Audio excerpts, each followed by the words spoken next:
কেমন আছো? আশা করছি খুব ভালো আছো। আমরাও খুব ভালো আছি। আজকে আমরা কোথায় বেড়াতে যাচ্ছি বা ঘুরতে যাচ্ছি আর কে কে যাচ্ছি তোমরা অবশ্যই দেখতে পারবে।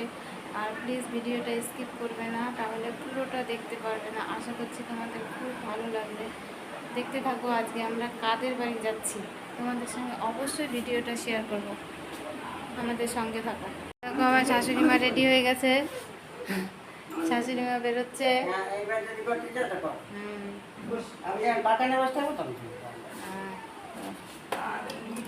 ওষুধ খাচ্ছে।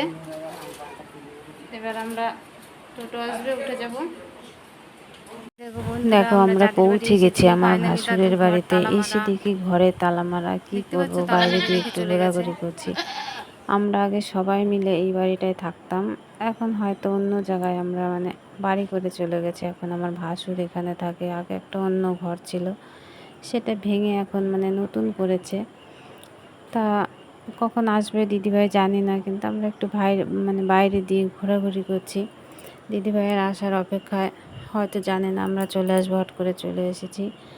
দেখো দিদিভাই বাড়িতে চলে এসেছে। এবার আমরা ফাইনালি ঘরে ঢুকতে পেরেছি। আর কি বলবো তোমাদের, দিদিভাই হয়তো বাজারের দিকে গেছিলো, ফোন করেছিলাম কিন্তু হয়তো ভেবেছে এখন আসবে না, পরে আসবে, সেই জন্য হয়তো বেরিয়ে গেছে। দেখো আমার ছেলে ঘোরাঘুরি করছে ঘর থেকে ও ঘরে। ছেলের যেন চেনা জায়গা। অবশ্য আগে ওই বাড়িতে অনেক কবার এসেছে, ছোটোবেলা থেকে বাড়িতে ছিল, এখন হয়তো অন্য জায়গায় থাকে। তো দেখো আমার ভাসুরের বাড়িটা আজকে তোমাদের একটু ঘুরে দেখাই। ভেতরে দেখো এটা বারান্দার একটা, অন্যদিকে একটা আছে ঘর আর কি, ওটা ভেঙে আবার নতুন করবে। এদিকে একটা জানলা আছে, আর এটা হচ্ছে পুরো বারান্দা। দেখো ওখানে একটা চেয়ার আমার ছেলে মাঝখানে রেখে দিয়েছে এসে। আর এটা একটা রুম, পুরো কমপ্লিট, কিন্তু এখনও কেউ থাকে না এখানে, একদম কমপ্লিট আছে, থাকলেও থাকা যায় আর কি। ওরা 3 জন থাকে, সেই জন্য আর এই ঘরটা থাকার প্রয়োজন হয় না। আমরা যখন যাই তখন থাকি। এখানে একটা সেলাই মেশিন রাখা আছে, দিদিভাই এখানে সেলাই করে। আর মেশিনের সামনে একটা বেশ জালনা দিয়ে একদম সুন্দর হাওয়া বাতাস আসে। এখানে আছে দেখো একটা বারান্দা মতো, এখন কী হবে এটা বলা যাচ্ছে না। সাইকেলগুলো রেখে দিয়েছে। এটা হচ্ছে দিদিভাইয়ের বেডরুম। দেখো বেশ সুন্দর গোছানো আছে, দিদিভাই বেশ গুছিয়ে গাছিয়ে রেখেছে। এবার এসে গেছে অগোছালো করার জন্য আমার ছেলে আর কি। দেখো ওখানে একটা জালনা আছে, এখানে একটা র্যাক আছে ভাসুরের মেয়ের বই খাতা রাখার জন্য। আর এদিকে একটা জালনা আছে, জালনায় টুকিটাকি কিছু জিনিস রেখেছে আর কি। আর এখানে আছে একটা ছোট্ট মতো কামরা আর কি বলবো। এখানে একটা জালনা আছে, আর ওখানে আছে ঠাকুর বসানো, দিদিভাই পুজো করে। আর ওখানে একটা আলনা আছে, আলনায় জামা কাপড় রয়েছে, তোমাদের দেখালাম। এই দেখো বন্ধুরা কি রান্না হবে, সবজি কাটতে বসে গেছে দিদিভাই। দিদিভাইয়ের হাসিটা দেখো তোমরা একটু।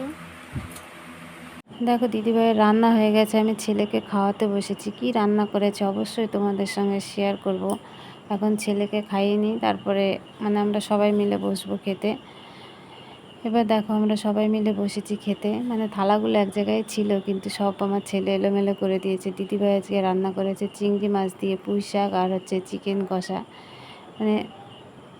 দেখো আমরা সবাই বসেছি। আর শাশুড়ি মা ওখানে চেয়ারে বসে আছে, পায়ে ব্যথা তো, তাই নিচে বসতে পারে না, ওনাকে চেয়ারে দিতে হয়, অসুবিধা হয়। দেখো আমার ছেলে ওখান থেকে ঘুরঘুর করেই যাচ্ছে। দিদিভাই আমাদের খেতে দিচ্ছে,